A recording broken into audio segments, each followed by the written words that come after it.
مولانا ابوال کلام آزاد کی شخصیت ہندوستان کی تاریخ میں ایک باب اور ایک عہد کی حیثیت رکھتی ہے۔ وہ جامع الکمال اور عدیم المثال ہیں۔ ان کی ہمہ جہت شخصیت کی نظیر ہے کہ انہوں نے بحیثیت مقرر و محرر یکساں مقبولیت حاصل کی۔ وہ ملکی و ملی قائدانہ صلاحیت سے بھرپور تھے۔ تاریخی و تہذیبی شخصیت کے ساتھ انہوں نے مذہبی، ادبی اور سیاسی و صحافتی میدان میں بھی نمایاں خدمات انجام دیے۔ ہندوستان کے پہلے وزیر تعلیم ہونے کی وجہ سے انہوں نے ملک کے تعلیمی تصورات کو معیاری حسن عطا کیا، نیز اس کی اصلاحات کی کوششیں کیں۔ وہ ایک بڑے مفکر و مدبر تھے اور انہیں گہری سیاسی و سماجی اور تعلیمی بصیرت حاصل تھی۔ مولانا ابوالکلام آزاد کا تعلق ایک مذہبی، تعلیمی و تہذیبی خانوادے سے تھا۔ ان کی پیدائش 11 نومبر 1888 کو مکہ معظمہ میں اور وفات 22 فروری 1958 کو دہلی میں ہوئی۔ 1898 میں ان کے والد انہیں ہندوستان لے آئے۔ والد نے ان کا نام محی الدین رکھا اور تاریخی نام فیروز بخت۔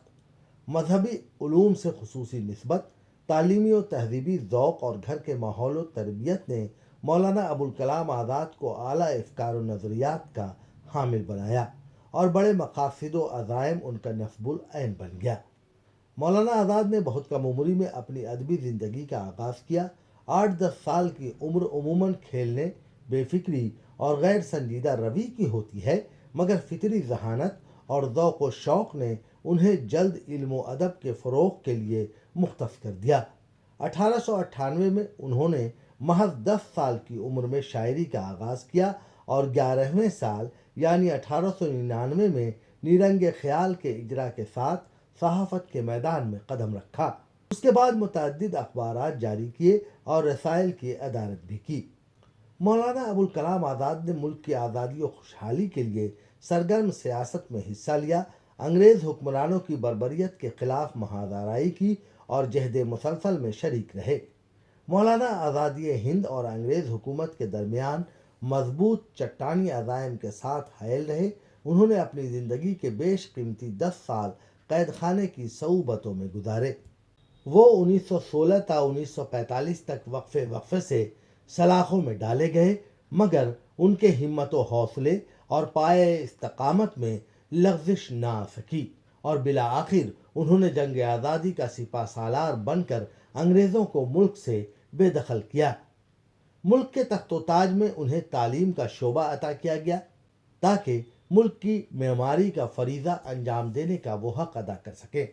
قلعہ نگر جیل کی نظر بندی کے عہد 1942 تا 1945 میں ان کی فکر صحافت سے ادب کی جانب منتقل ہوئی۔ انہوں نے اس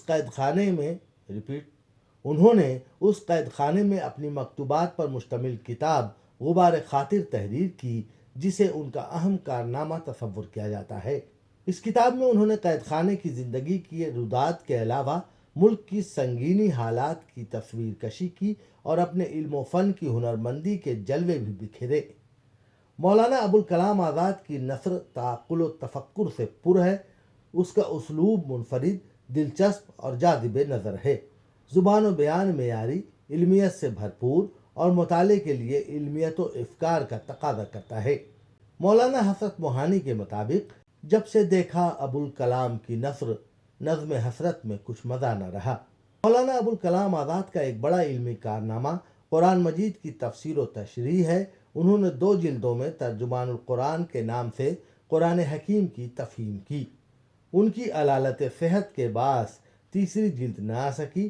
مولانا ابوالکلام آزاد نے اس جز وقتی اور فانی زندگی میں نہ جانے کتنے بڑے خدمات انجام دیے۔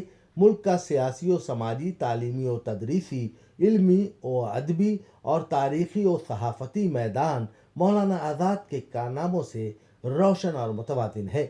حقیقت تو یہ ہے کہ ان کے لائق قدر اور قابل تقلید کارناموں کو سمیٹنے کے لیے بھی ایک عہد درکار ہے۔ بہرحال قوم و ملت سے عقیدت کا ان کا جذبہ باعث افتخار اور ناقابل فراموش ہے۔ ان کے کارنامے ملک کو نسل در نسل روشنی فراہم کرتے رہیں گے، جس سے ہندوستان کی ترقی کے امکانات ہمیشہ زندہ رہیں گے۔ مولانا آزاد کے تعلق سے کنور مہندر سنگھ بیدی فہر نے کہا تھا کہ مرحبا اے ابوالکلام آزاد، تا قیامت رہے گی تیری یاد، قید خانوں میں خود رہا برسوں، ملک کو قید سے کیا آزاد۔ خصوصی رپورٹ نیوز یونائیٹڈ۔